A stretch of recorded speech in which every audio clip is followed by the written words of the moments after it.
So this is my first recording video that I am uploading since publishing my website, and I wanted to do a topic that's interesting to me, and it's really filling my damn cup up these days. So it's actually an interview with a guest by the name of Daniel Ingram, and I recorded this little intro separately just to provide a little bit of context, since some of the stuff I've been going through is new to me. And uh, I just wanted to give a little bit of background as to what's been going on in my life and why I'm talking about this stuff now. The stuff we talk about later might sound like a little bit obscure or non-relatable. And my only hopes is that we can pull this topic out of obscurity and really into a more palpable discussion, which is really about the natural processes of the mind, and to shed some light on a subject that deserves some visibility, in my opinion. So meditation has traditionally been observed in spiritual and monastic settings, but I think that these mind maps have very little to do with those traditions and much more to do with natural phenomena of the human mind and body.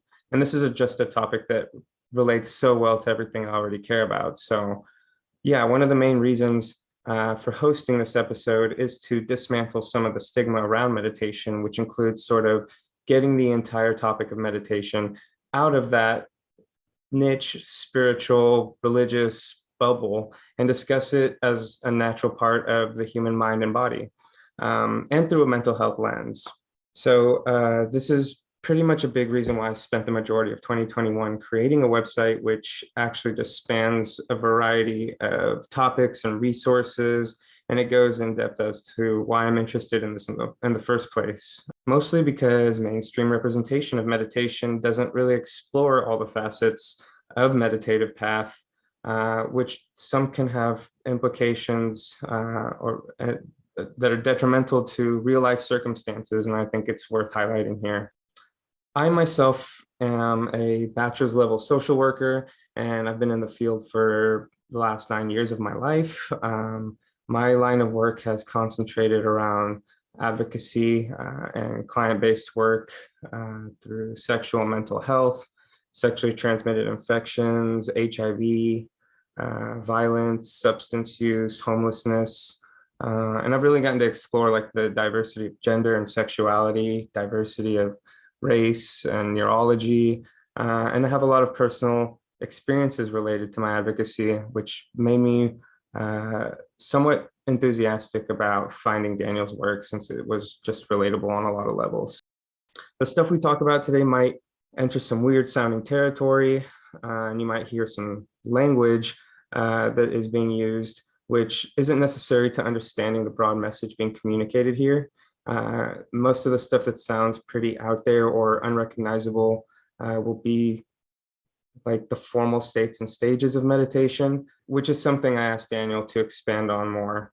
That's part of all of this, is just bridging the gap between the scientific communities and monastic communities. And I just wanted to address some initial perceptions and barriers early on in this recording to establish a level of inclusivity, I guess, and recognize that we all have our own truths and convictions about life. And it sometimes can seem a little bit obsolete when we're presented with something that doesn't seem to suit us.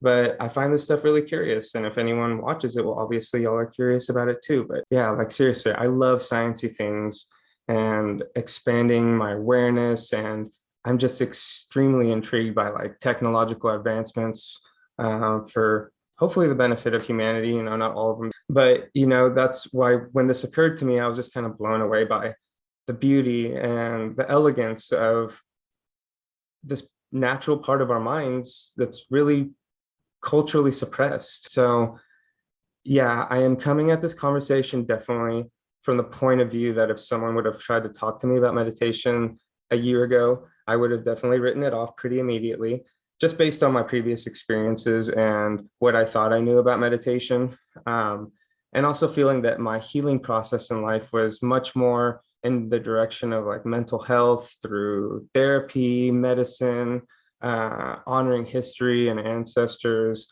connecting with my mind, my body, the earth, and psychedelics for sure. these were all just really pivotal in my life and helped me substantially.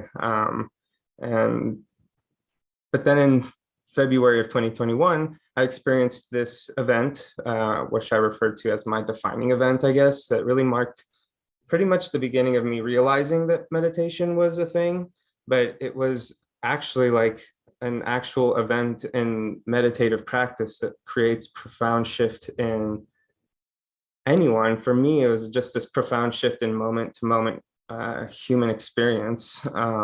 And it had a way of putting an end to a lot of my internal suffering, in a way that I am just excited to continue exploring and analyzing through the mental health lens and incorporating all of this really cool information into my life and just watching to see how it gets incorporated into society too. Um, so this event that I had is commonly known through many meditative traditions, and it's often referred to as like this point of no return. Um, and so when it happened to me, I had zero context or knowledge that there was any kind of like formal practice in existence that could describe what I had experienced. And it was really destabilizing, but also really incredible. And much too nuanced to go into detail here, but visit my site if you want to read about it. And yeah, so this didn't happen through a psychedelic experience or anything, which is what I usually would have used to experience anything close to that. But these are completely different realms. I fell into this without having any idea about what was happening. And when someone stumbles across this specific event in meditation, it kind of involuntarily pushes you through other stages of meditation that can be really destabilizing. Some of those stages really provide just ripe conditions for someone to really screw up their life if they don't know what's going on. And so, yeah, there's actually a lot of precautions with meditation, I would say, much like medicine or psychedelics or anything that has the potential to have adverse side effects or reactions. And but there's a lot of meditative practices that are really amazing, that have incredible results without having to go into these deeper levels that can be destabilizing. Meditation is not a replacement for medications, nor is it an answer to problems. So yeah, we're going to dismantle a lot of the stigma today.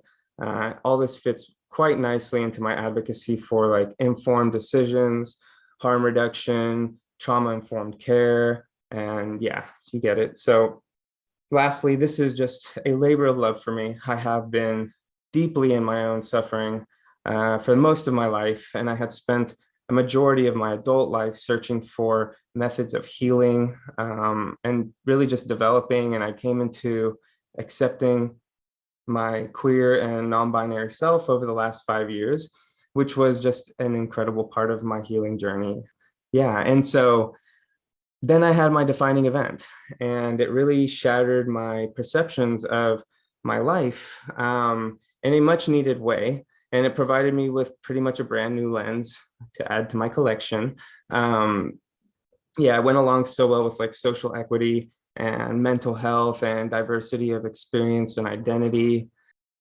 I guess my main reason for dedicating so much time to developing my practice and website and everything is because of the massive amount of trauma that I released through that event and my following practice that developed, and because it had a pretty permanent shift in my awareness, my consciousness. Yeah.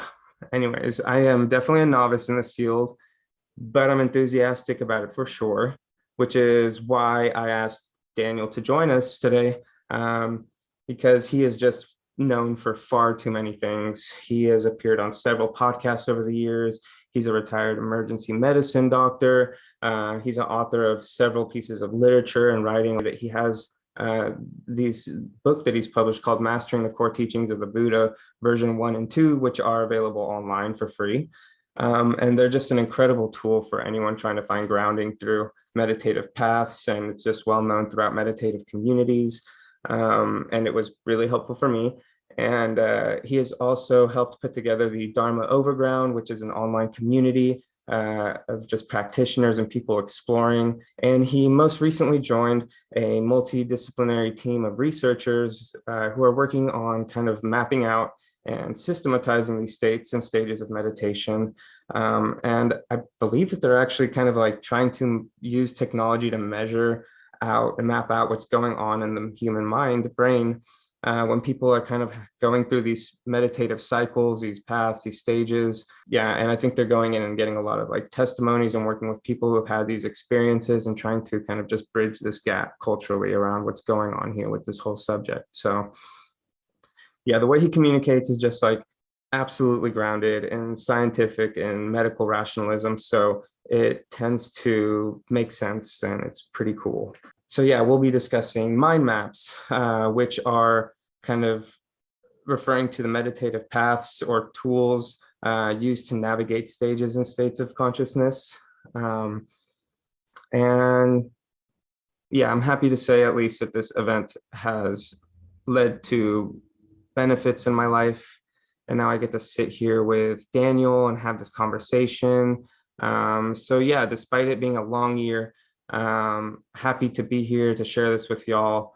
I'm excited to be here with Daniel to dig into these mind maps and the stigma surrounding meditation. So yeah, let's dive in. Welcome, Daniel. Thank you for being here today. This is like an early birthday present for me. I've been looking forward to this discussion. So I kind of wanted to hear from you a little bit about how you got here and what you're working on now. And feel free to go as far back as you want. Great. And do you want to introduce yourself, or will everybody already know who you are? Yeah, that's it. I recorded a little bit of I'm going to make an intro at the beginning. I realized that I had a fair bit to say just to kind of like give some context since this is all really kind of new for me too in my life and just, you know, so yeah, thank you.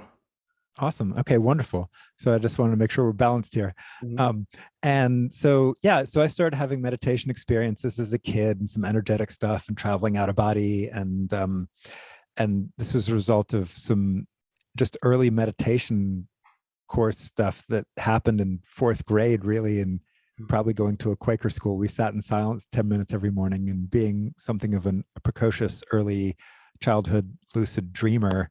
And and then before I knew it, I was in real meditative territory. And then eventually I ended up starting to go on retreats in my early mid 20s, and then started having some powerful experiences on those, doing uh, vipassana in some Thai forest and going, sorry, not Goenka, Mahasi Sayadaw based styles, and then some Sri Lankan stuff through Bhante Gunaratana, and then lots of other teachers. And somewhere along the way, as a parallel track of my life, I went to graduate school and got a 2-year MSPH in epidemiology and public health, and also got an MD, and ended up in emergency medicine residency and attending for 12 years, mostly in major level 1 trauma centers, and then an administrator, doing some assistant medical directorship related to metrics and numbers and stuff at a major level 1 trauma center.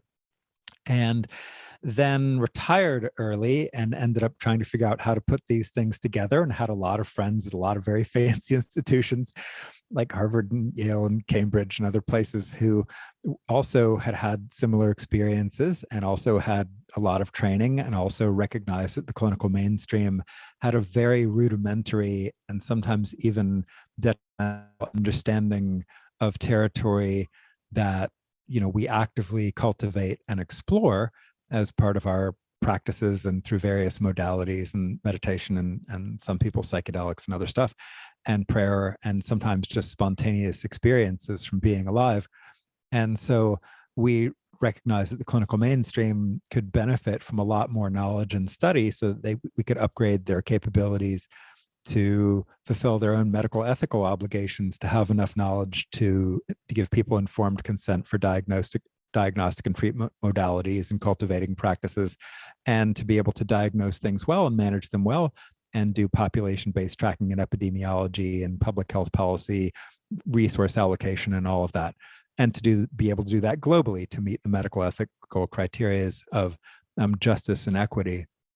And so, and to help my colleagues in emergency medicine, emergency psychiatry, and related disciplines like neurology and pediatrics and general practice to have a better understanding of of what not only the range of the dark and challenging experiences are, but also the positive opportunities and the transformative potentials of some of these practices. And so, and to do that with really high quality science, large perspective, longitudinal outcome studies and that kind of thing, and really good neuroscience and neurophenomenology. And so that's what I do. And I help run the charity Emergence Benefactors. I'm the acting CEO and board chair of Emergence Benefactors. So we try to find the money for this whole project, which we think is going to cost at least a few $100 million, if not more, and take decades. But that's what it takes to do the science well. And so I spend a lot of time working all day long with a big team of people trying to figure out how to make all of this happen and to move the project forward. And it's been really exciting. So that's what I do. And then I also help people with meditation stuff. So people call me up and ask about meditation things, and I give them my opinion and help refer them to other resources and books and teachers and retreat centers and stuff. Yeah, that's incredible. I know that your knowledge base just spans a breadth of many topics, many practices and disciplines, and so I think that's really just incredible to be able to give so much input to such important parts of like where our society is still developing. So yeah, that's really cool. Looking forward to seeing what more comes out of the research that y'all are doing. I'm not sure really what it all entails day to day or how often y'all meet. I have this idea of what it could be like, but it's probably completely different from what it is. I basically work on this all day long. I have meetings all day today related to this. I've already had, I've already had 3 hours of meetings this morning starting at 7 a.m. and I'll go to, it's on my calendar today, I'll go to about 4:30 and then spend another hour and a half doing emails and get up tomorrow and do the same thing again, basically. So yeah, so it's full on, but it's exciting, Yeah. and I have the time and the resources to give to this. So it's all volunteer for me, but most of the other people are not in a financial position where they can volunteer. And so I help find the money for them to be able to do this. Cool. Awesome. So I do know that a lot of it's just a very dense topic to talk about. And so like even things that you've already mentioned, introduction wise, there's a lot of just language and stuff that I want to kind of be familiar with or viewers to be familiar with. So just to like make things clear for anyone watching, you've probably heard of words like awakening or enlightenment, and we're talking about like stages of meditation, like the dark night, equanimity, which all might be confusing and off-putting. But I just want to say again that the purpose of this podcast is to reduce stigma around like natural human experience. So if those words gave any kind of like spiritual vibe that's weird or whatever, I just want to try to like shift that perspective away here by asking Daniel if he can kind of shed some light on this. And I guess, yeah. So Daniel, given the fact that there are like varying degrees of actually, just to leave off on that question, what would you have to say about kind of just the language and how to bridge that gap between the scientific communities and monastic communities? Well, that's actually one of the most challenging things we deal with, and not only the monastic communities, but mainstream religious communities and alternative spiritual communities and indigenous communities. So it's actually a vast, much larger problem. If it was just academics and monastics, that would be much easier. But it's actually, if you think about all of the players and all of the different languages globally, because our idea is to do this for all the countries and their healthcare systems, and to help them have a better phenomenological and functional understanding of these things. The language problem, I think even if we get the science right and don't get the language right, we're going to be in tremendous trouble. So for example, in that book, Mastering the Core Teachings of the Buddha, I use all kinds of languages and maps that come out of these books right here, which are, old commentarial things in the Abhidhamma out of Theravada Buddhism, but that's not going to scale. So we need language that is way more clinical, way more basically phenomenological, not tied to any proprietary religious traditions or systems. So in some ways, we need to build a lot of the phenomenology and linguistics for it and taxonomies from the ground up, prospectively, although we can certainly look at old sources for their ideas about maps and categorization systems. Because people have been describing this stuff for a long time. I mean, many of the books on my shelves are some kind of a map to spiritual experiences in one way or the other, and suggested language and frameworks for talking about them. but almost none of that is going to scale to the clinical mainstream, though some of the underlying concepts of it will. So, for example, in the same way that we've known people have had gallbladders since people have been, you know, around basically, but what the gallbladder was thought of, how it was described, what we thought its function was, its meaning, what bile was or did, you know, it was one of the four humors, and now it's a digestive substance related to cholesterol and waste products of the liver. And so these understanding and conceptual things change. And so what we need to be able to do is build on what all of these people from a lot of different mystical and magical and descriptive phenomenological traditions have done, look at how this happens in modern settings, and then think about meaningful categories that relate to neuroscientific pathways and biochemistry and diagnostic outcomes that then can be neutral enough to scale globally without offending or throwing people who are coming from various religious or secular materialist or whatever traditions. Because in the same kind of way that I don't really know what a migraine is, you know, it's something about blood vessels expanding in calcium channels, but we don't really know why it causes pain in the way it does, or the strange perceptual distortions of the wiggly lines or the nausea. We don't really understand all of that well. But I got really good at diagnosing and treating migraines based on symptomatology and their presentation and history. So I didn't really, and interestingly enough, migraines are super weird, right? But they aren't really politicized these days. There's no religious tradition that's arguing about them, so it makes it easy. I think actually you can do the same thing for all of the other energetic and, you know, perceptual stuff that can happen as a result of spiritual, meditative, psychedelic, contemplative, etc. practices, or just being alive. Sometimes for those people it happens in just trauma situations or however it happens to people, peak experiences, etc. I think you can actually just do that very descriptively without having to get into the debates about what it actually kind of is or what it means, and give people a lot of space to add their own meaning frames, and cultures a lot of space to add their own meaning frames on top of this, while still adding a lot of clinical utility. And so that's sort of the perspective that we're taking. But now that that whole disclaimer has been given, what we're kind of talking about is like spiritual highs. All right. So this is my current very loose categorization system, where people are really energetically up, might have a lot of vibrations or lights or sense of powers or, you know, zealousness or enthusiasm for meditation practice or strange movements or whatever. And then you can have spiritual lows, which people might call dark night or knowledges of suffering, or, you know, journey into the underworld, or there's all kinds of different language that people use for the crashes and the challenges emotionally that people can have as their, you know, their sense of themselves is being changed or altered.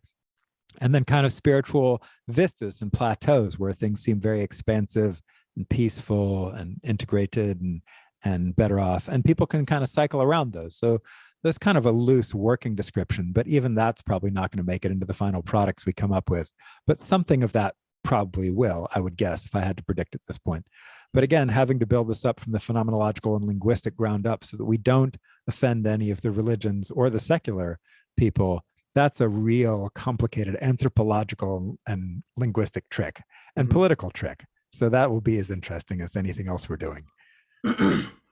So that really touches on something that uh, I believe I heard a commentary and something that you were speaking in about how um, somewhere along the lines in a DSM-3 or 4 there was this inclusion of just the variability of mental conditions if they're outside of like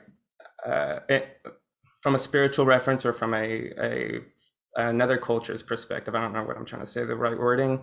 And so that really, that I think in that moment there was just that huge opportunity for psychology to take this dimensional route to understanding just how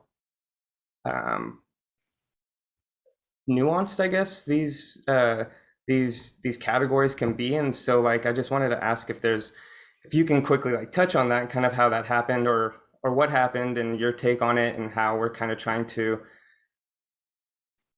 finish that cycle now. I don't know, in a way that I feel like in the same way that psychedelics got, you know, distorted and misunderstood and kind of swept under the rug. That's happened many times with many things, and so they resurface in history. And so I just wanted to comment on, or I wanted to see if you could comment on just like categorical versus dimensional thinking and how that really affects the way that we come to understand everything. Wow, that was a lot of great topics in there. I'll try to start at the Oh beginning of shit. those. That's excellent. No, so good. Yeah, important topics. So Lukoff, Liu, and Turner, doctors Lukoff, Liu, and Turner managed to get basically the only little bit of purchase of ground in the DSM in the early 90s. And somewhere around 93-ish. And what they managed to get in are what I call the spiritual exemption criteria. And it was basically like 1% of what they wanted to get in. But the fact of that 1% inclusion, given that nobody else has been able to get any of this stuff in there, was a miracle. So it's an incredible success from a certain point of view, but incredibly frustrating how limited it was for them as well as everybody who's followed them. And what these basically say, if you go through it, is essentially acknowledging that if you're having experiences that might be considered normal in your specific tradition and you're not otherwise dysfunctional, perhaps that's not mental illness. But the thing is, they didn't really give what's a billable diagnostic code, at least in the US. They gave just a modifier code. And it's basically religious or spiritual problem. And a modifier code is something you sort of tack on to a major diagnosis. They didn't give people a place to kind of hang the major diagnosis, and you can't actually bill for that in the US. So you have to come up with another diagnosis. And then what they come up with, who knows? But so even the WHO has like 70,000 billing codes in its current iterations of ICD-10 or whatever, and none of them relate to this stuff from my point of view. There's literally almost nothing useful in there. So, but the problem with the DSM criteria is A, almost nobody uses it. B, at least in the US, you can't bill for it. That may be true in other countries, I don't know. C, it's poorly defined, and it's really in its modifier category is really kind of related to faith or questioning your religious values or something, rather than the profound range of existential, perceptual, paradigmatic, energetic, mood, etc. transformations that we know can happen as a result of various practices that lead to these phenomena, such as psychedelics and meditation and prayer, and again, just being alive or childbirth or other things. And so so the problem with the DSM is it's very poorly defined. It's not given a good, it's almost like something of exclusion, and it's not solid enough to really hang your hat on. So people generally don't use it. They haven't had training in how to use this. They don't, and so we hope to give a lot more well-demonstrated information from prospective clinical trials and good phenomenology studies, et cetera, that help clinicians have a better sense of the range of what's out there, have better language for it and diagnostic criteria. And the other problem with the DSM criteria is that it says, okay, if these phenomena are happening in your specific religious tradition and they're considered okay in that tradition, you're functional, maybe it's not mental illness. But if they happen outside of a tradition or as part of a tradition, but you don't really know the range, like would the average Catholic know the full range of mystical experiences that might be expected in Catholic contemplatives? Most probably wouldn't have that deep depth of knowledge of the texts and traditions, for example. And so even if it is something that might be part of the range of what's described in their tradition, both the patient and the clinician very well might not have access to that knowledge because there's no definitive catalog of what all the traditions consider normal. And so the problem with that is, even as it's described, it's not particularly usable. Most people are not getting that kind of training in medical school, their residency or anything like that, or their mental health training or psychology degree. This is not what's happening in most institutions. And then the transpersonal literature, very understandably, tried to sort of resolve this, but they made a lot of ontological assumptions about what is, spirits are true or something, which could be or could be not. I don't know, but it's hard to prove. And then making a lot of those ontological assumptions basically guaranteed they were never going to be part of the clinical mainstream. And so the EPRC project is trying to take a look at the needs of both sides and the perspectives that were actually a lot of different sides, and say, hey, what is the synthesis at the center of this that just adds value to patient care and involves a lot of the ontological fights about what is or what isn't? Like, again, I don't really know what a migraine is, but I got really good at diagnosing and treating them and just making people feel better without having to get into some academic or religious fight about what they are. And so that kind of pragmatic clinical perspective is the one we're trying to hit with the EPRC, and which we think is globally scalable, because we just think we can demonstrate it will add value to care, improve patient satisfaction scores, reduce bedtimes and medication usage and all these important things that administrators care about and that patients and clinicians care about, hopefully. And so that's what we're trying to do. Because it's interesting, right? You're coming from a background that, is very much trying to fight for social justice, right? And people's rights and appreciation of people's perspectives and diversity of experience. What's interesting is it's now in a lot of places, particularly in the academic world in the West, way easier to say that one might be queer in some, one of the many meanings of that word, but couldn't talk about having these experiences. So I know people who have, very non, cisgendered, non-binary sexualities and can talk about those in major universities, but they are certainly not going to talk about the energetic, powerful kundalini or whatever you want to call them experiences or transformations or even awakenings that they had a result of their deep meditative and contemplative practices. And this is really weird because these are people at top tier universities with doctoral degrees and stuff. And so it's interesting. This is actually a way more closeted issue, I think, than, it's where, from my point of view, it's just kind of in the 70s or 80s from a Western point of view of where LGBTQ, et cetera, at a whole lot of letters issues were. And so we're like 40 years behind from my point of view in terms of raising awareness of this and people being able to talk openly and honestly about it. And what are your thoughts on that?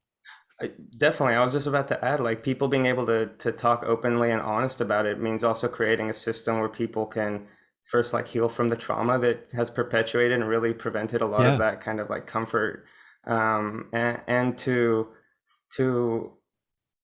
I guess in varying levels of experience, no matter what identity or experience you're talking about, there's some people who are going to have been able to process through it and through their trauma and embrace that and have it be part of something that they want to like speak about or share.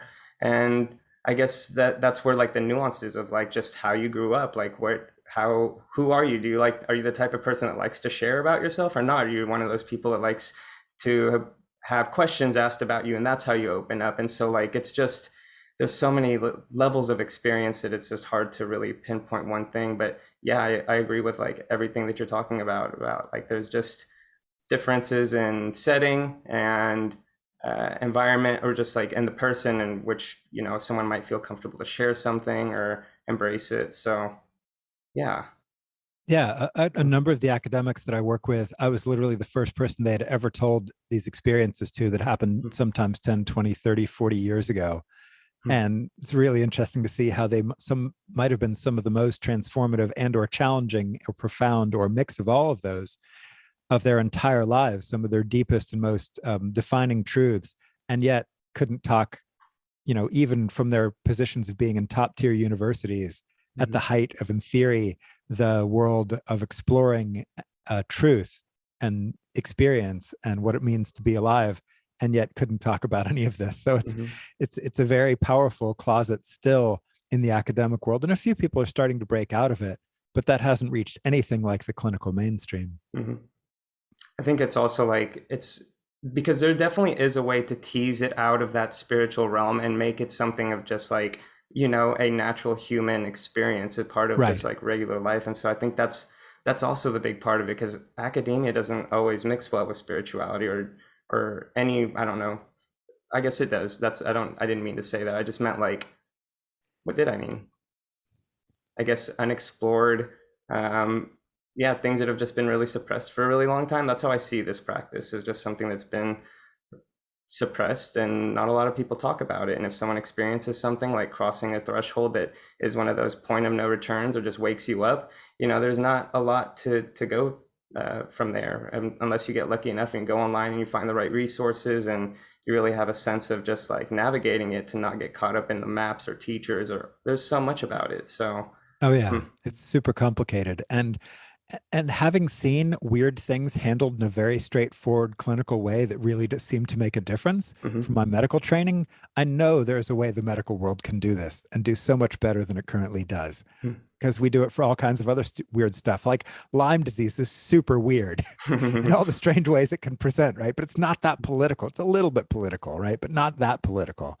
lupus can do all this weird stuff, right? And there are all these conditions that we're used to, strange things that we don't really get, Mm, but yet we can help people with them, and we can try to identify with them and see pattern recognition of things that do add value to people's lives, and can have discussions about various treatment modalities and things. We don't really understand psoriasis, but we can have intelligent discussion of the pros and cons of steroids, for example, for treating that, and the strange even mental health things that they can create, because mm, steroids can make people edgy or even psychotic. Or mm, and so I know that we can do this for emergent phenomena. We just have to provide the appropriate science and background and help normalize the conversation a little bit, right? mm, So that it can be just an accepted part of the descriptive range. Absolutely. In the same way with gender identity, or even cultural identity, or yeah, all of these things that are complicated, right? And they mm, don't fit into nice, easy boxes. And medical practice has the ability to have that kind of nuance, I think. mm. So I'm excited about the possibility, because a lot of people really think that these experiences are going to be part of what save us. A lot of my friends have this idea, oh, it's going to be by everybody waking up, or plunging into the dark night and healing their trauma, or whatever it is, or Mm. having these experiences, or learning to calm down and really settle into deep, abiding places of stillness, or something that we will do better as a species. But I'm pretty convinced if we don't have the mainstream clinical world on board in a highly functional and more sophisticated way, that's not going to go so well as these people collide with the mainstream healthcare system. Recently met a guy named Jez Hughes, who has a delightful book called The Wisdom of Mental Illness, which I highly recommend people read. It's one of my current favorites, Mm. which talks about even like how shamanic cultures deal with people on the spiritual path who are having some of these strange openings and weird instabilities and stuff along the way as they integrate and figure out who they are and how to navigate in this territory. And it's very honest. Like, there was one thing, like, hey, when these people start getting really wild, they just tie them to a tree. I think we can do better than that, actually. I think this is an opportunity to improve on indigenous solutions. Not that there might not be something great about trees, or perhaps even something great about being tied to them. I don't know. I haven't been, but um, That's so funny. Wow. yeah. So Definitely going to find those obscure practices that don't make sense across all cultures, laws that don't make sense. Oh my gosh. Yeah. So, but just to extrapolate from that, yeah, great content, great. I just love everything you said, and the inclusion of a lot of the really fine points that should be included in this conversation that are hard to really encapsulate sometimes. Or so, kind of going off of that, given the fact that there's varying degrees of experience based on a variety of factors like age, skin color, whatever, traditional versus non-traditional families, adverse childhood experiences, anything. Like, generational trauma. yeah, literally every little bit of just every little difference in every person.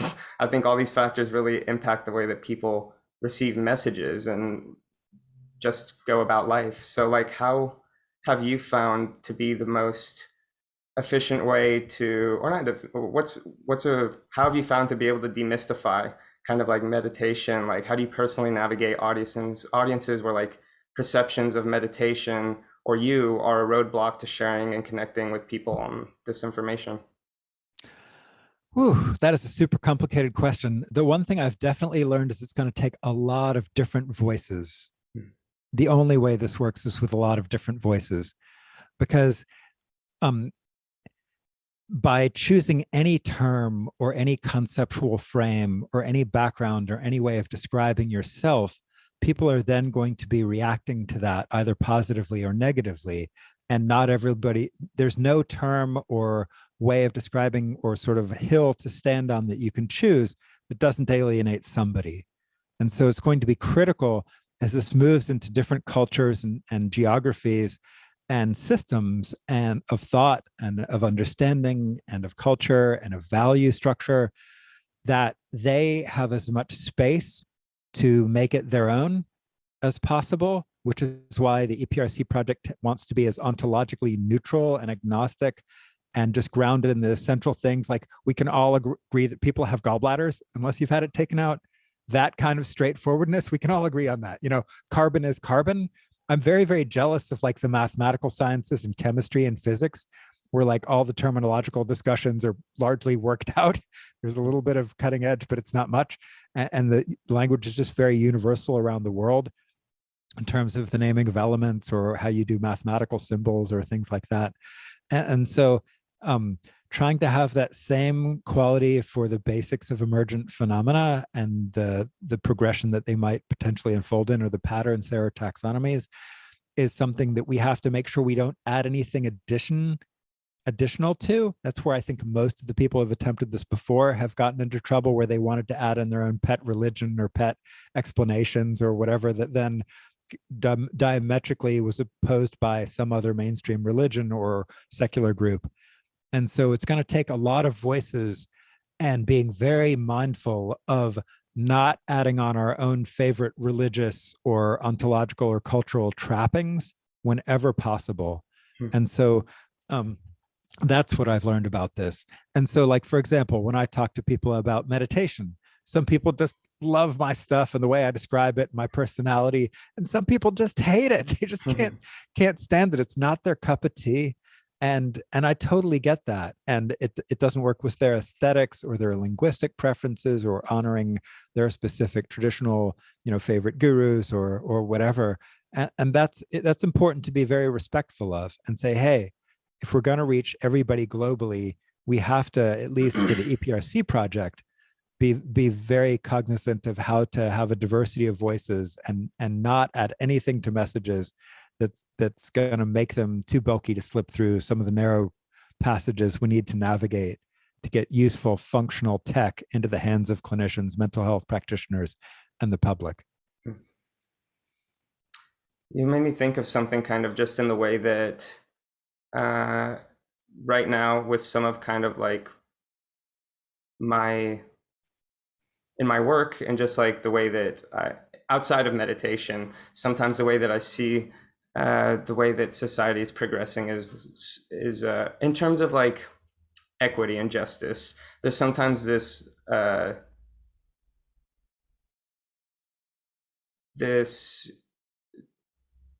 like a way to heal is by going back and repairing things, by acknowledging voices, acknowledging experiences, people who have been silenced, minimized, marginalized, oppressed. Right. And I find that to be something very important too, to kind of reconstruct for ourselves and kind of piece together what has happened. And I was going to say, if that is reflective of kind of this work as well in meditation, if you see that happening, if you see possibly where there's lack of representation previously in certain domains by certain people, Yeah. How that is changing, or how that work is happening. Well, more and more people are able to come out a little bit about having had some of these experiences, or that they do practices, or they contemplate things, or they've taken psychedelics or whatever. That in general, it's not true in all countries and all places by any means. In general, in the West, at least, in some other countries, that is becoming somewhat more accepted. In some other countries, it's been highly accepted. It's nothing new. Like if you go to Ecuador, Peru, or plenty of places where shamanic culture is just built into the fabric of society, right? So, or spirits or animist society, even plenty of places in Southeast Asia where animism and these experiences are more built into the culture, right? So some places never lost them as something you could talk about it that was normally accepted. And so the issues in each of these places are very different in terms of what's taboo and what isn't, what's acceptable to discuss and what isn't, and even by religious tradition. So for example, like if you look at some of the mainstream Abrahamic religions, like Catholicism, for example, has this amazingly rich mystical tradition, and yet sometimes is not very appreciative of its mystical tradition, was as likely to burn some of its saints as canonize them, or sometimes both. And so it's this very strange history that the mainstream more consensus reality limited, even consensus is not a good word, right? Because the diversity of consensus is actually totally mythological, but it's more of an abstract concept that doesn't really exist. But like, the sort of more consensus, I'll just use it as a very crude shorthand. And the mystics, or the people experiencing these kinds of things, where entire traditions might be based on mystical revelation and yet be very skeptical of it, in current times rather than ancient times at the same time. So you find it takes a tremendous amount of nuance to navigate each of these things and to figure out even what is represented. It's very funny because, like, even if you look at people who are hardcore materialists, the vast majority of them, if you ask them careful questions, have had some kind of experience that violated that paradigm, even if they kind of dismiss it or to push it away. So even internal representation, even starting at the level of the individual, where parts of themselves might be marginalized or pushed away to meet with the dominant narrative of their tribe or their mainstream or their job or their sense of responsibility or their graduate degree or their, role in whatever system that isn't like that. You have to even start at the level of the individual. And by the time you get to the level of society, stuff is so complicated, right? And figuring out what is actually represented and the number of people who actually, there is some representation, but it's in the closet. So for example, there are plenty of people who work at major levels of government and organization who are part of, say, secret or mystical societies who never advertise that publicly and yet are working through those paradigms. Masonic lodges are a curious example where if you talk to Masons, some will say it's totally mystical and some will say, no, it's all just symbolism and social networking and business. And which is it? Well, it's both, but like some people don't even see that even within secret organizations. And so the topic is exceedingly complicated, but in terms of being able to normalize. So for example, Einstein had powerful mystical experiences. Rene Descartes, who founded Cartesian mathematics and paradigms, had started all that by having some powerful revelatory experiences. All of our major religions are based on these things. So they're hugely influential in mainstream culture. Plenty of people were very mystical. Max Planck, for example, very mystical. And so, founders of, major, quantum physics and stuff. And so you find that it is represented, but it isn't. It's the strangest thing. It's the weirdest thing where it's there, but people acknowledge it, but they don't. It's present, but it isn't. And so it's almost chimeric. It's this shifting thing, trying to figure out what is even the level of representation. But even normalizing that, right? Even normalizing that people might be even cut off from parts of themselves, I think is a first step, that societies are cut off from themselves in these very complicated ways, cut off from their own mystical or magical roots, and yet highly influenced by them in ways that are very, very confusing to navigate. Yeah, so and so it's not a straightforward question. Sorry, that was a lot of scattergun ideas. What are your thoughts on any of that? Yeah, no, all great stuff.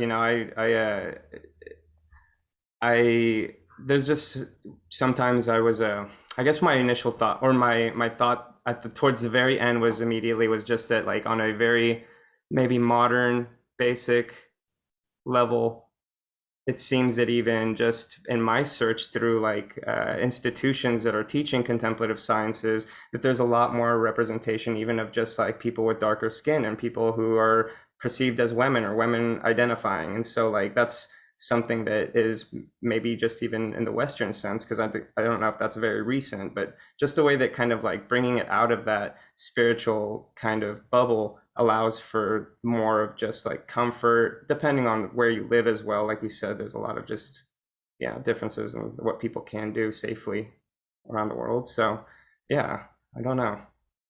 I some of the things I wish I was more well versed in more theory and mathematics and a lot of like the really deep stuff that you can delve into, but I'm gonna have fun listening to this and kind of just like doing my own research too and just continuing my own journey. So yeah, thank you.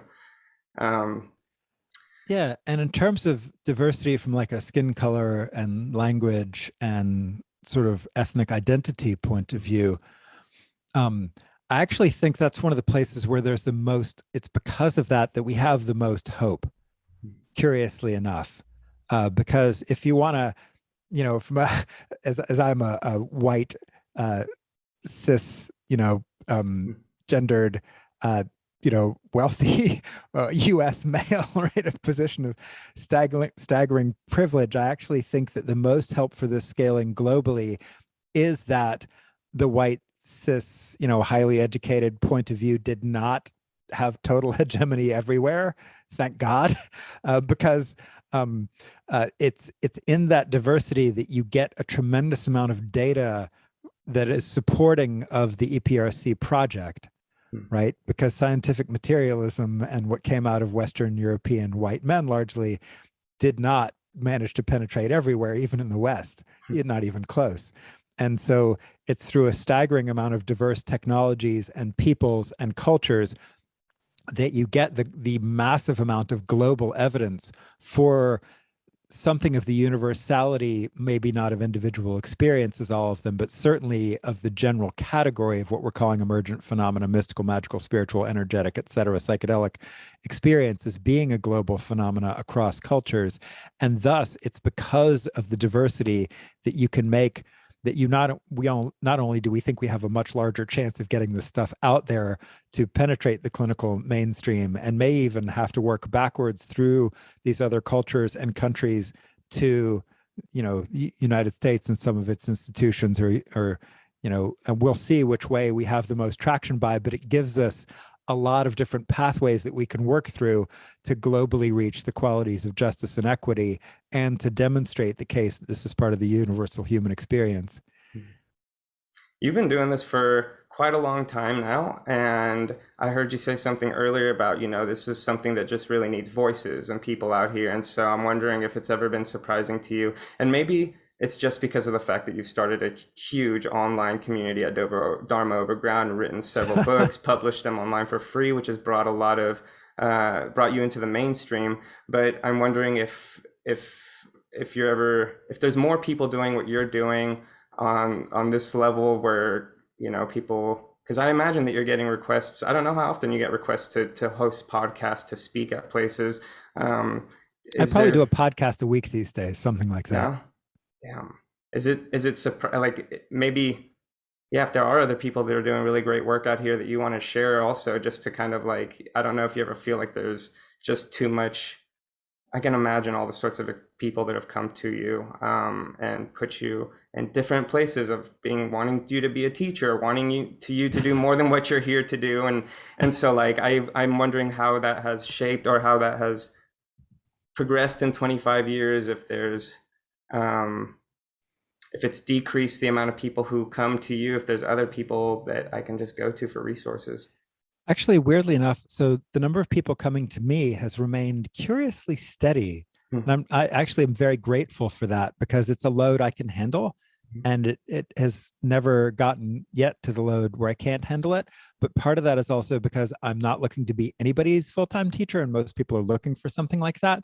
And so I usually it's single calls, and I spend a lot of time asking a lot of questions, figuring out what people like, and then spending a lot of time figuring out how I can connect them onto friend circles, just peer support groups. I like networks rather than single points of failure teachers.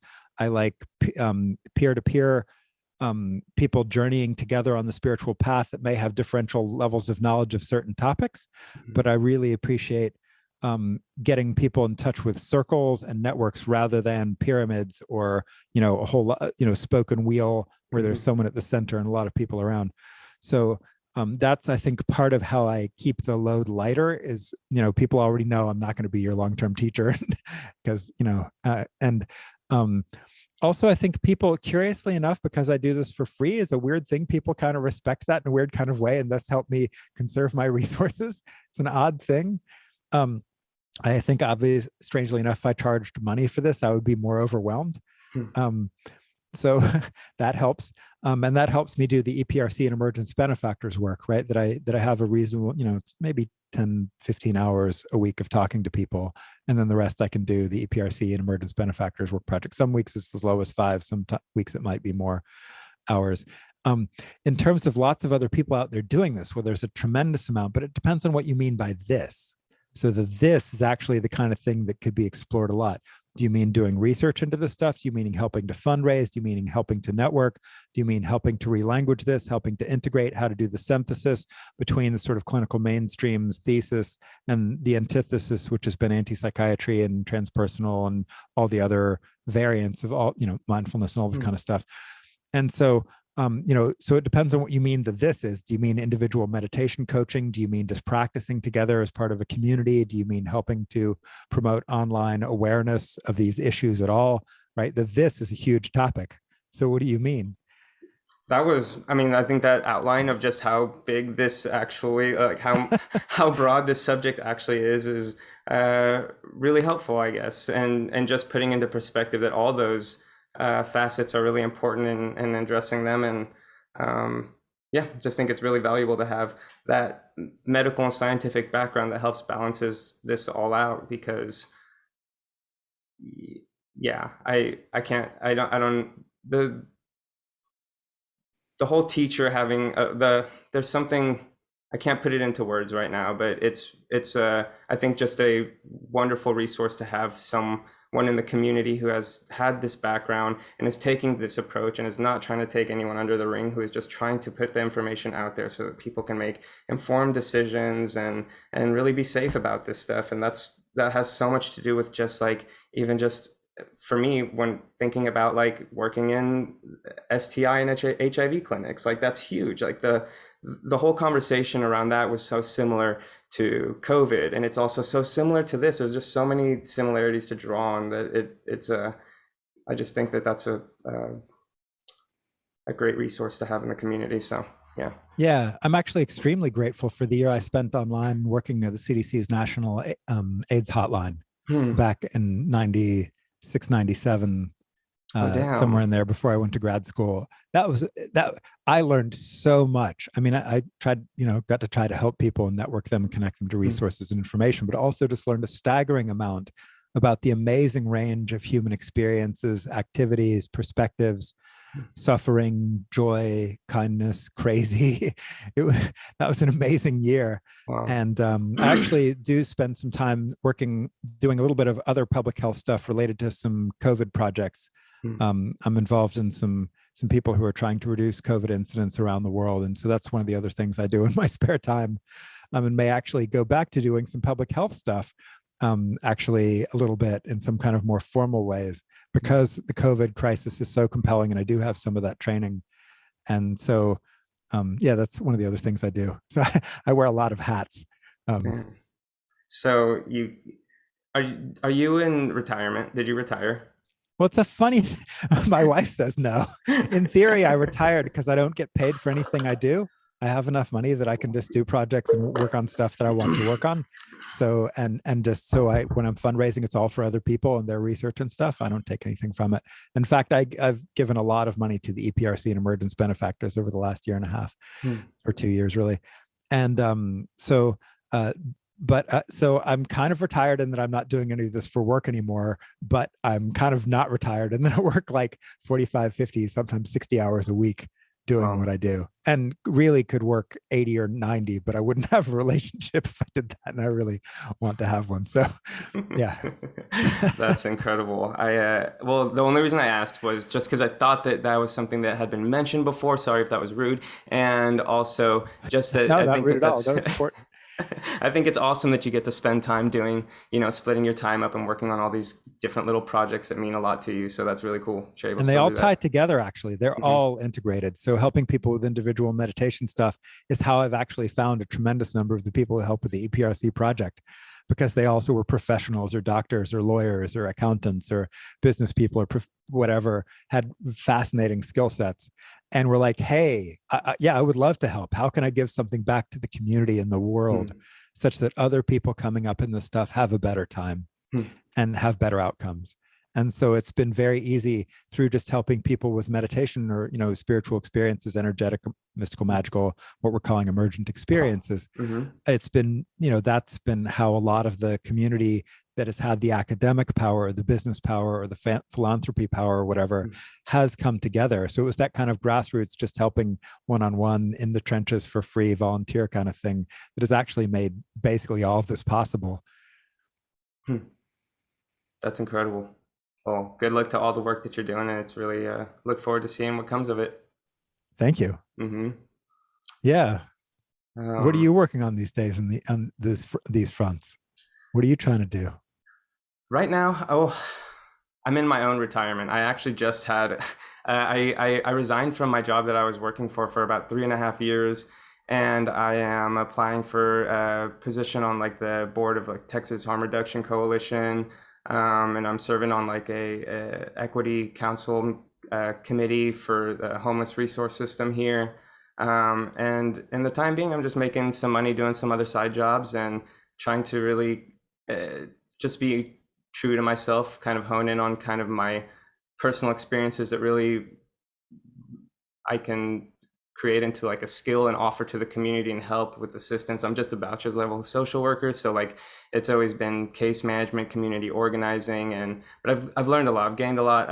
I've come across some amazing people to work with in the city, and so it's I'm fortunate to be here, and I feel good about kind of where this is going. I mean, the whole website, the whole like, there's a lot going on. I'm doing kind of applying for kind of like writing jobs, just freelance writing jobs. So there's just a lot that I'm just embracing. This year has been huge for me. That was like a whatever. It was a big wake up, and so it just helped with a lot. There was tremendous amount of just like trauma release, and so it's been a kind of a new phase of just exploring. So it's cool. Awesome. Yeah, yeah. I'm looking forward to it. So we'll see. Nice. What from all of that work, if you could lend some wisdom from all of the experiences you've had in those worlds, what do you think are the things you could lend to the EPRC project in terms of perspective or advice or ways that Wow. that what you've seen from that kind of work could enhance the project? Wow. I don't even know. I guess I didn't even realize that anything like that could be helpful towards that project because I think I thought it was on such a micro scale of just like things that I couldn't conceptualize really. But Well, it's I, just human outreach and social justice and good care and mm, voices being heard and mm, doing this in a good way. I mean, this is it's the essence of sort of both of what we do, right? yeah, So yeah. Well, I don't sure, know what there's I could got to offer, be a but I lot could of offer crossover myself. lessons. Yeah, there's all of what I have to offer. So yeah, it's cool that y'all are doing that, reaching out to the community and just really gathering all that experience. That's super cool. I'm definitely gonna have to look into more of just exactly what is going on there. All right. Yeah, because I Thank thought it you. was more of like I had this imagination of just like it's getting to that level of like measuring out what's happening like in the brain when people are going through states and stages and trying to like really systematize this stuff, but not that's some of what Well, that's some or of the stuff we started with. So, for example, we've got a study at Harvard ongoing that I was the pilot study for that I was up there in August being scanned the fMRI and EEG, and we're going to scan a whole bunch more people as part of that study. So yes, we're doing some of that kind of basic neurophenomenology, meditative states and stages kind of work. Definitely true. But the anthropological issues of figuring out what are the needs of all of the key players in the system, the human rights issues of figuring out how we raise awareness of the fact that this is a highly neglected area of human experience. Like we have no incidence or prevalence data on how many people have had these experiences. We don't have reasonable diagnostic criteria or categories even to put these in the clinical mainstream have any acknowledgement of at all. And basically the only options you have in the DSM or mainstream clinical diagnostic codes are purely pathological with no recognition of positive transformative potential or value. And so in many ways, with regard to emergent phenomena, it's very much like the queer world was when this was considered purely pathological and something that, just needed treatment or was illegal or that kind of stuff. And so in this, we're back in that era when it comes to emergent phenomenology. So we're still having to, all of the same issues of community organizing, of language, of including diverse voices, of listening to each of the players and what their needs are and their fears and their dreams, and understanding why the system is the way it is and why it does purely pathologize these kinds of experiences or deny them or want them to be in the closet or whatever. So we're having to go through all of that work that the queer community is still going through in plenty of countries, but in the West really went through in the late 60s through the 70s into the 80s, that we're still at that stage with regard to these phenomena. And so my guess is there's a tremendous amount we could learn in terms of how to be successful that we could learn from the other communities, even just awareness of child abuse as the level of it is, or acknowledgement of trauma. These are things that are now relatively well established, at least in a lot of clinical Western mainstream settings, but emergent phenomena are not. And so we're playing catch up, which is ironic because these are some of the most potentially beneficial and transformative experiences that humans can have, we think. And so that's where we are in terms of a progression along decades and a movement, you know. I love taking just like that historical, anthropological, sociological just approach to anything, to understanding. That's been huge for me, just to like, I don't understand how that can provide so many insights when you just like understand how something happened and really, but yeah, I don't know what to say about that. In general, I feel like meditation has helped me so much in developing a broader dimensional kind of like awareness. And I kind of want to relate to this to undoing perceptions of like sexuality and gender, just because it's in itself had a way of shifting my consciousness to be more aware of like human constructs of the mind, and something so simple as adopting like new ways to refer to someone with pronouns. This like that really started thing I thought about my human experience and in a profound way, because I noticed that how much of everything is kind of an indoctrination into, like, and that sounds like in a negative way, but it's just like the way that we start to conceptualize life and what we believe is reality, and like what, not that what we believe is, that sounded condescending, but more like I guess I'm not sure what I'm trying to say, but in itself, like there's so many experiences in life that can have the same kind of mirror the way that you cross these thresholds of consciousness, and it just opens you up to a new way of navigating life, perceiving life, just new things that you're aware of that you add to your way of perceiving. I don't know. So sorry, that was a little bit of a tangent. Sorry. No, it's absolutely. I think it was absolutely valuable, and right on. Yeah, definitely. Well, good to know. And thank you for sharing a little bit about what meditation and these things have done for you. Yeah, for sure. It's been super helpful. Yeah, it was a pretty immediate thing that made me just start really adapting it and really including it into like everything I was doing. It was uh, yeah, it was pretty cool. I know that there's so many varieties of how that really presents itself in people's lives, Yes. and so that's actually part of that might be. Hold on, let me see. Yeah, okay, so I guess segueing back into the mind maps, the states and stages of meditation that we're talking about today, they seem to be kind of an inherent part of this human experience based on just the mass amount of research and testimonies and of these experiences. But what could you say about the variability of these mind maps and the sensitivities that might vary, that like induce these experiences? That's such a huge question, I know, but it's just That's a like, huge it's question. like, I didn't even know how to approach it. What I can start with is that obviously there's a whole lot of maps that already exist from a lot of different mystics, mystical traditions, etc. I'm something of a fanatic student of these maps and have read a whole lot of these books and talked with a whole lot of people about their experiences and how they thought they lined up with various more traditional or contemporary maps. What I know from a sort of a neuroscience point of view is even if each of the traditions might think, oh, our bright light is bright white light that the person is seeing is totally different than the bright white light that someone else from some other religious tradition is seeing, whatever, or our spiritual highs are totally different from the spiritual highs of some other tradition. Biochemically and in terms of neural pathways, there's probably only so many ways those things can happen. Not that meat, brain, and consciousness are necessarily fully the same, that is an open question, but there's clearly some correlation, right? And so there seems to be some underlying physiological correlations between things and experience. We know that. And so in terms of some of the basic phenomenology, I think it argues for the clinical version of perennialism, which is just very practical, in the same way that all people of all religions have gallbladders, in the same way all people of all religions or backgrounds or traditions, when they see a bright white light, it's probably the same neurological pathways that are not, optical pathways that are doing that.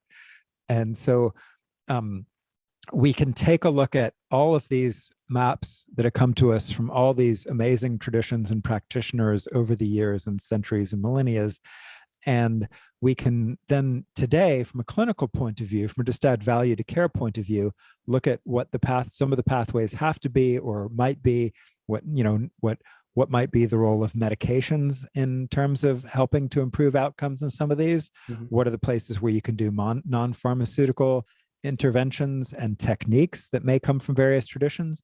How can we prospectively compare some of those as someone is presenting with a certain phenomena?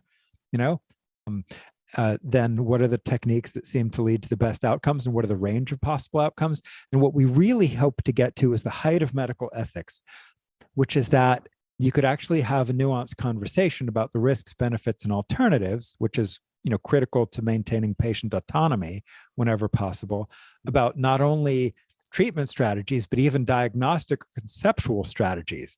Okay, if we know from prospective outcome studies, if you adopt this map or framework for your experience, these are the benefits of this map, these are the downsides of this map on average, and these are the alternatives to this map. Whereas if you adopt this kind of a map, these are the benefits, the risks, and the alternatives. And so you could actually have the meta conversation about diagnostic strategies and management strategies that really is the next level in medical ethics when it relates to mental health, when it relates to the way people conceptualize these systems.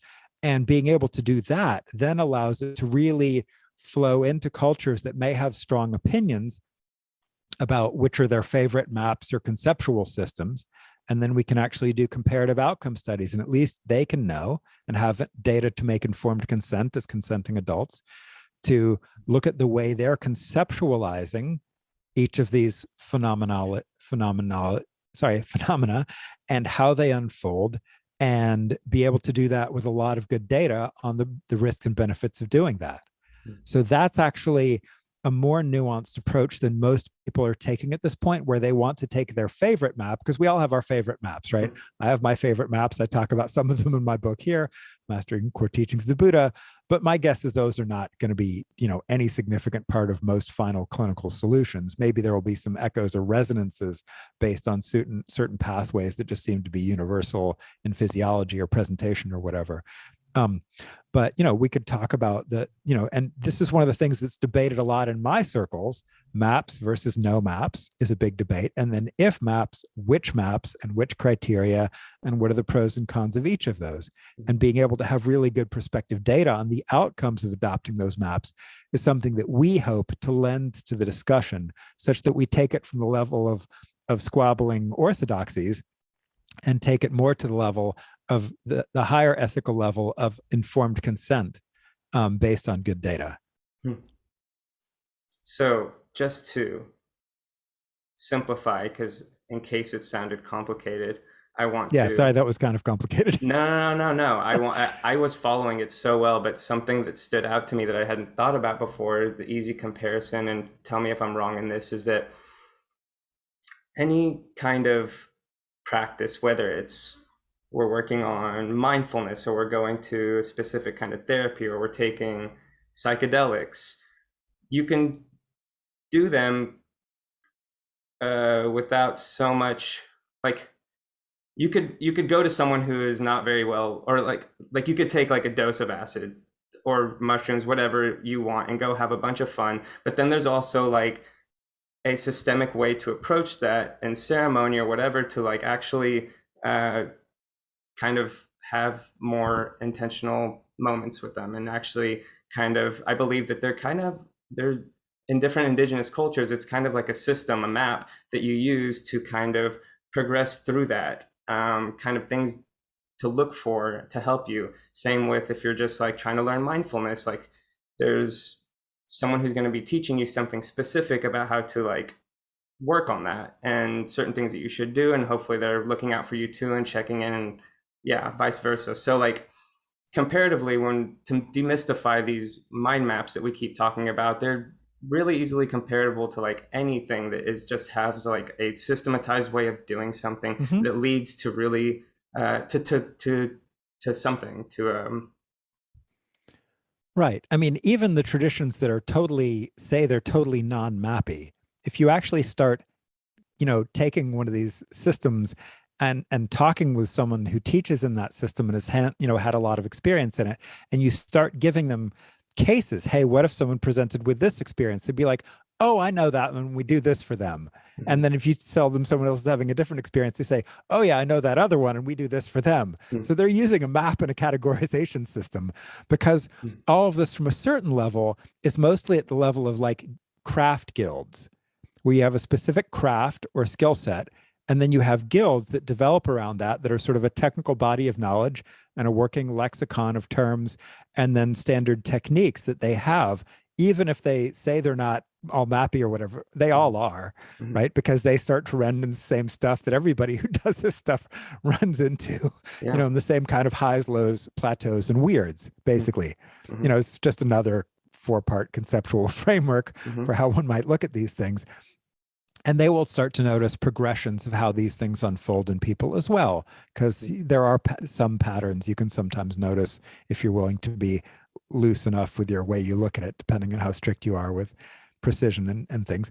Um, and so, yeah, exactly. In the same kind of way, there are there is this craft quality to it, this skill set quality to it, right? Which is what you were pointing to. This is another learnable thing. Mhm. And Like so if in you're that's, learning anything, yeah, basically. Yeah. right. Mhm. Hmm. Okay. Yeah, learning an instrument or learning a medical, a specialty, or learning how to write or Mhm. whatever it is. There's going to be certain things mapped out that you might come across as similar Yeah. to other people. Okay, cool. Um, And if you awesome. look at the mystics, you find the same issues raised again and again of, wisdom versus faith, of, practice in solitary versus engagement with the world, of how to relate to the magical spirits, the whatever, the strange things that you relate to. And you start finding themes again and again and again of, and usually counterbalancing themes, which is the thing that makes it most interesting. You can look at it this way, but if that goes wrong, you could look at it this way. You start to find these kinds of more nuanced systems of relating to these experiences, and there are some clear patterns and key issues and long standing debates that just arise again and again and again in Mhm. the traditions of where you find people having these experiences. That's really neat. Thank you for giving some insight on that. I Yeah, think and we it's kind of really think important. actually that clinical science actually has something to lend to this, Hmm. because the epistemological, how we know what we know, right? Epistemology, how we know what we know is a key thing that our current age often values statistics and randomized controlled trials and longitudinal outcome studies. Well, okay, those are relatively reasonable things to base knowledge on sometimes if you do them well and are thoughtful about design and analysis and all that. And so we think that that has a lot to lend to some very ancient debates about what are some optimal strategies for cultivating wellness and peace and healing trauma and navigating in the strange places the mind can go and experience can go. We think science has something to say about that. Will it be the be all and end all? Not necessarily. And we also think the clinical perspective outside of science, which is comfortable in things where we don't fully understand them, but we still think we know what adds value, Mhm. right? That clinical perspective we think can really bridge these two worlds of Mhm. one very strict and controlled and one sort of very loose and weird sometimes. But the clinical perspective often is comfortable in that strange shades of gray zone, because like appendicitis, you think it's a straightforward thing. It can present in so many super weird ways with back pain or just nausea or just fever and nothing, there are all these odd ways it can present. And yet, you get better and better at it and doing a good exam, and you can, oh, maybe that's appendicitis. Okay. Hmm. You know, It'd be and interesting to so, see this middle ground where they find it. yeah, right. And so like appendicitis almost never presents the way it does in the textbook, Hmm. right? But it often presents something kind of like the textbook. Mhm. And that's where this clinical judgment and skill and maturity we think can help to bridge these worlds, which is why I'm excited about the potential of this project. That's awesome. Very cool. You Thanks. get to see it happen, grow every single day. I bet you that's exciting. Yeah. Yeah, and by just talking to people about their experiences, they continue to teach me what they've tried, what worked, what didn't. Hmm. That's been immensely valuable. Hmm. Right. So people, when I get to talk to people about their spiritual journeys, I learn a lot too. So it's a very balanced exchange, I think. Hmm. Well, happy for you. Happy that you get to spend time doing that. It's rewarding as hell. Nice. Yeah, In the that's same really kind of way cool. that you must have learned a tremendous amount around the range of the human experiences around the key issues that you are focused on, right? Hmm. Yeah, definitely. And looking forward to expanding that as well and just keep continuing to do the work. It doesn't end. So, hmm. But yeah, you made me think about that because definitely a lot of the work that I have been doing is I'm finding a lot of ways to bridge it and to bring it into one, to include this stuff into my work and not so much as like a evangelizing, like trying to get everyone to do meditation, because I think that there's a lot of variation and understanding where someone is at to be able to offer the right kind of advice, and that advice is not always meditation. You know, I think that there's still so much value in all of these different kinds of approaches to understanding, to healing, to developing, and so yeah. Um, In that I same kind of way, one of the things we really hope to do through the EPRC project is what we call the Predisposing Factors Project. And that question of who might certain meditation techniques be good for, mm-hmm, right? It depends not only on their goals, their risk profile tolerances, mm-hmm, their backgrounds, probably something about genetics and epigenetics, um, and just what they want to do and what they value, what their value systems are, and mm-hmm, what they like. What kind of, because some people really might appreciate profoundly plungy, destabilizing experiences, and some mm-hmm, people really appreciate just a little bit more calm and a high degree of real world function. mm-hmm. And so being able to know enough, and to have enough science to answer that question that you've been asking, that we're all asking: who is meditation and which meditation techniques appropriate for? You know, that we don't really have great data on. There's all these theories of expert opinion and people's judgments, but we don't have really good trials that answer that. Mm-hmm. And I don't know if we've really mentioned this in this podcast, but like the whole way that meditation is delivered in our culture, with just it being this really positive one-sided thing without going into like the real, like kind of the nitty-gritty about it, about the fact that it's not, you know, if you were really to market it the way that it is, it could sound a little bit off to people and might be scary. It might be something that people don't really want to do, but also giving people that information to know what they're getting into is important, because obviously people fall into these stuff without ever having any kind of like training or intention to do it. And so like it's one of these things where people, I think, from my perspective now, I think a lot of people would think that it takes a lot of uh, that for everyone, that it takes a lot of time, that it's something that, you know, doesn't just happen, you have to like really train for it, but there's also uh, just people that fall upon these stages and these states, and they're really destabilizing, and they really can mess up an entire life. And if someone doesn't have context for it, goes to the wrong person, kind of, yeah, Yeah. hmm, I don't know. Yeah. And our goal is that globally people will be able to recognize that, and that Hmm. they will have somebody that person can go to, even if it's not that practitioner or clinician or whatever. Hmm. So yeah, absolutely. And that I mean, that actually is one of the big debates.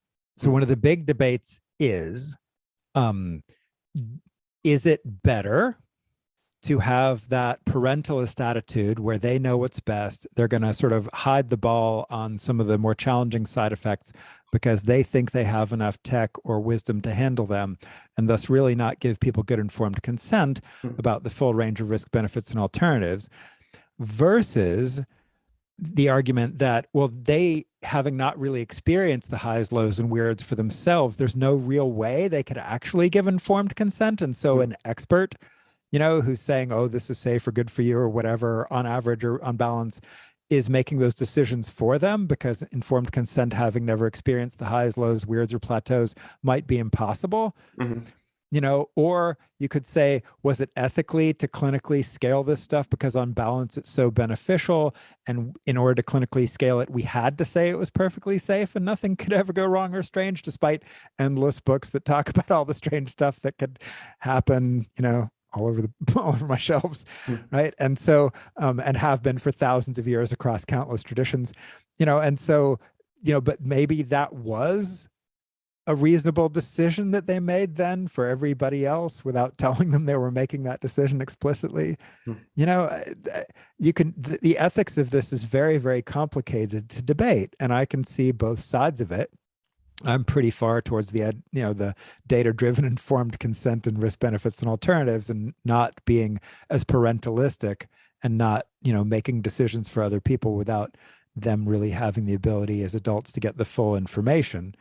So I'm pretty far towards that, but I understand people who have been far the other way, and there are whole cultures that decide, no, there are going to be authority figures that make decisions for you. And that's kind of how meditation came into the West, a lot of it. Hmm. And it was very successful in some ways because of that set of decisions. Maybe that imbalance was valuable. It's complicated. It's not all. It's not easy to determine, right? Giving me a lot of questions. Yeah. A lot of things, a lot of ideas. But while we're on the subject, I wanted to ask you about just, I guess,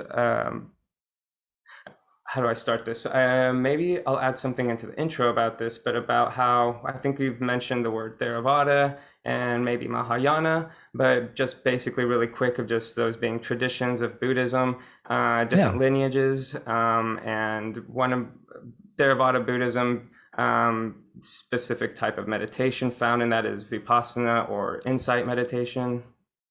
Well, and even vipassana is done so many different ways by different schools within the Theravada. And you also find vipassana within the Mahayana, which is basically vipassana, sort of, kind of, mostly, right? And you even find something of that in the Vajrayana, sort of in its own, various forms. And so just even unpacking what vipassana is very complicated, because so many different lineages conceptualize it and operationalize it in so many different ways.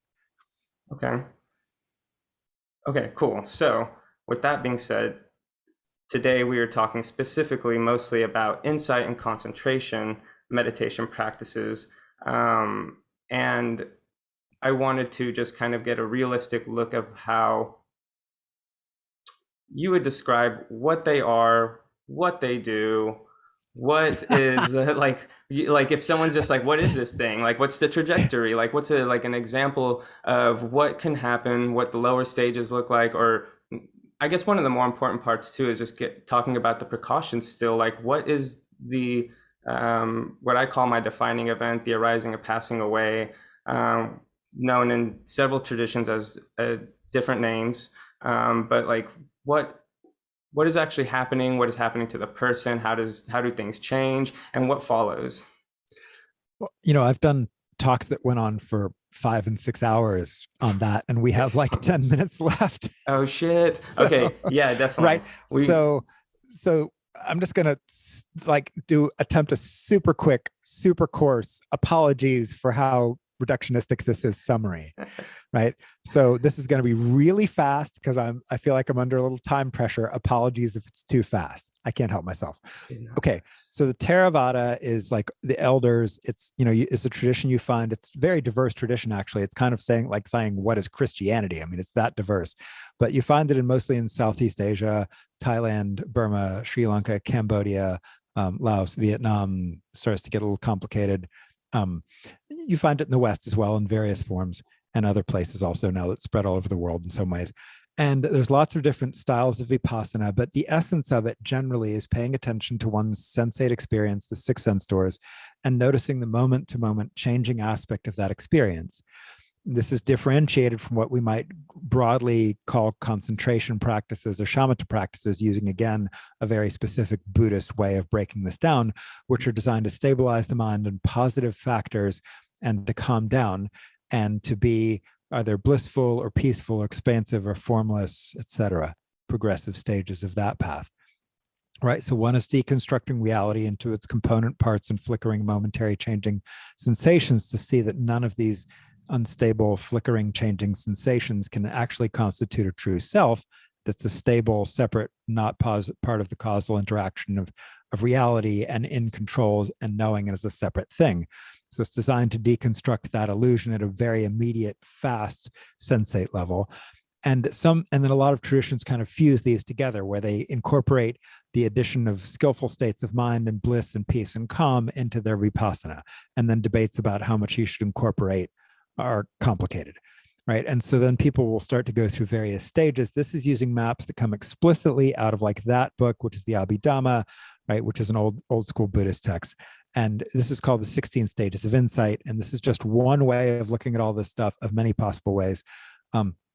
But basically, the first thing you see is that thoughts are thoughts, a stage called mind and body, right? Thoughts, and this is what the mindfulness kids make great use of, where you're able to finally see that your thoughts are actually things you can observe rather than being contracted into them, totally buying them being you or yours. But you can look at them as objective phenomena, and you can look at physical sensations as physical sensations. Wait, an emotion is actually, there's a bunch of thoughts related to the emotion, physical sensations related to the emotion. These things interact in a causal way. You start to see that causality. That's a stage called cause and effect. There's a stage after that called the three characteristics, which might involve hard bodily pain or weird tensions or movements or jaw or neck or shoulder pain. Can feel kind of tight or stuck, or like energy is blocked. These are huge topics I could talk about for an hour each. I'm talking about them for 20 seconds. The next stage is like peak experience stuff, arising and pass away, kundalini openings, sort of highs, peaks, energetic, magical, not sleeping, lots of creativity. Can be very disconcerting for some, very profound for others. And then people tend to sort of crash. And the stage is called dissolution, fear, misery, disgust, desire for deliverance, and something not well named, but very irritating, called reobservation.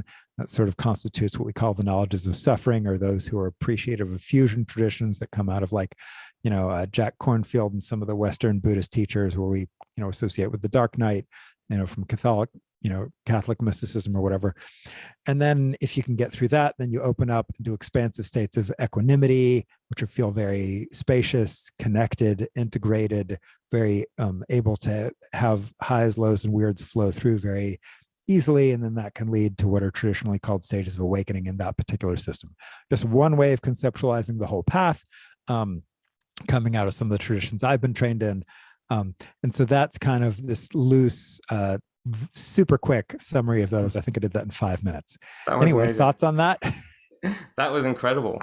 Thoughts would be that that those are very rigid, or not very rigid, but when looked at and understood, it have the tendency of seeming rigid and seeming like something that will always happen, and they're not. And that's something I want to point out also. Yeah, there's tremendous variation in this, in duration and intensity and manifestation and sense door tendency. These are topics that these nuances could be expostulated on for days, literally. So that was kind of like saying medicine has like obstetrics and gynecology and pediatrics and infectious disease and internal medicine and oncology, and but each of those are these gigantic things, right? So that's kind of what I just did. For sure. Thank you. No, yeah. And if I have any time to squeeze this last one in here, it was something that I'd been thinking about how like some of the lower levels of like concentration, insight practice are, correct me if I'm wrong, are actually states and stages that we can pass through in our daily life without having like real knowledge of what's happening, or the kind of like phenomenology of what's going on. We can just kind of experience those on a day-to-day, right? Like mind, body, and so you've got your orthodox purists who say, no, you're only going to experience those if you're a rare person on a deep dive, long, intensive retreat, only doing certain specific techniques. And then you have people such as myself that are more inclined to be somewhat perennialists. I admit that's a potential bias, and we'll see what all the science shows when we actually do the science and all this, and hopefully answer it out past anybody's biases in a level that is just well established, my biases or their biases. And so you've got a whole range of spectrum of people who conceptualize this very differently. But the way I tend to think about this, admitting this is a bias based on one person's tradition and experience, one dude's opinion on the internet, take it for what it's worth, is that this is stuff that people can get into daily life in various circumstances in a range of traditions, because it's something intrinsically humanly physiological. But again, that's just one dude's expert opinion, and hopefully the science will help to clarify all of this, which is the reason for the EPRC project.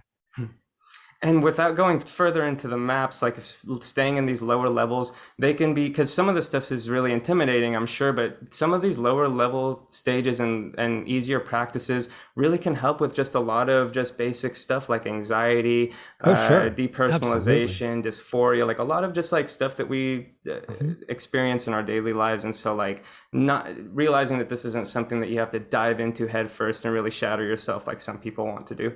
Oh, Um, definitely not. But yeah, it's is also true. There's a range of dose response to this stuff. hmm So the vast majority of people who are doing low level, low dose practice will not get into anything that strange, hmm but some will, right? And so you also have to know some non-zero number of people will start if doing more practices that lead to what we call emergent phenomena, spiritual, mystical, meditative, etc. The more dose you do, the more chance you run into this stuff. And there's kind of like a tail. I think if the average is pretty high, sort of medium to high dose to get into a lot of that stuff, there are these tails of dose response, and you hear these reports of people who got into this stuff spontaneously or as kids or without any obvious meditative training at all. And then I talked to one guy who was like first sit with some mindfulness app or whatever. He sat for an hour and within 5 minutes had massive energy shuddering up his spine. And when it hit his head, it started radiating out in massive waves of unitive consciousness or whatever, and came classic. down about 7 days later with the help of friends and the internet. And, that was his first 1 hour sit, right? So like, that's Yeah. obviously very unusual, but it hmm happens. And so there's you can never know exactly what dose of what is going to do something. hmm And you say doses and like dose of meditation. Yeah, dose hours or minutes or intensity or how many times a day or whatever practice that It's where you're paying attention to experience, because experience is the way it is. You start paying attention to it.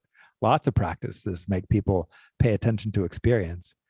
seems I like know someone who, when they were a late teenager, was just doing I've mentioned this one on some other podcasts, a workshop so that they could project their lines. She was an actress, and sorry, I'm using a gendered term there. She was an actor. Anyway, anyway, thank you. um, You're awesome. and so she uh, uh, was just learning how to do breath control such that she could project her lines to the back of the room without running out of breath or having to take a lot of breaths while delivering certain lines or singing. And that was enough, just careful attention to her breath. That the next time she walked on stage, her consciousness exploded. And suddenly she was in real meditative territory on the spiritual path.